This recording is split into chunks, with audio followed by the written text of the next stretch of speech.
The Holy Bible, King James Version. The second book of Moses, called Exodus, chapter 1.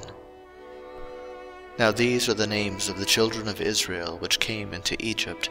Every man and his household came with Jacob: Reuben, Simeon, Levi, and Judah; Issachar, Zebulun, and Benjamin; Dan and Naphtali, Gad, and Asher. And all the souls that came out of the loins of Jacob were 70 souls, for Joseph was in Egypt already. And Joseph died, and all his brethren, and all that generation.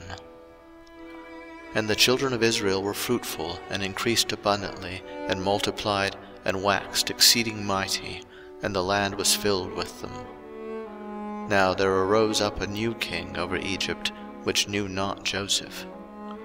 And he said unto his people, Behold, the people of the children of Israel are more and mightier than we.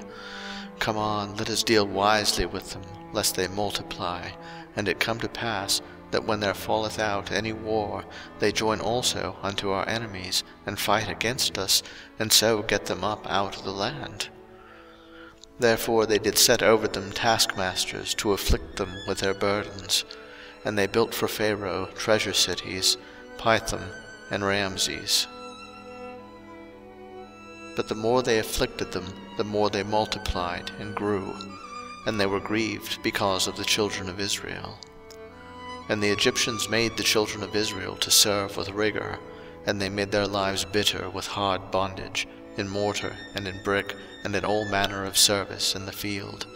All their service, wherein they made them serve, was with rigor. And the king of Egypt spake to the Hebrew midwives, of which the name of the one was Shiphrah, and the name of the other Puah. And he said, When ye do the office of a midwife to the Hebrew women, and see them upon the stools, if it be a son, then ye shall kill him; but if it be a daughter, then she shall live. But the midwives feared God, and did not as the king of Egypt commanded them, but saved the men-children alive. And the king of Egypt called for the midwives, and said unto them, Why have ye done this thing, and have saved the men-children alive? And the midwives said unto Pharaoh, Because the Hebrew women are not as the Egyptian women, for they are lively, and are delivered ere the midwives come in unto them. Therefore God dealt well with the midwives, and the people multiplied, and waxed very mighty.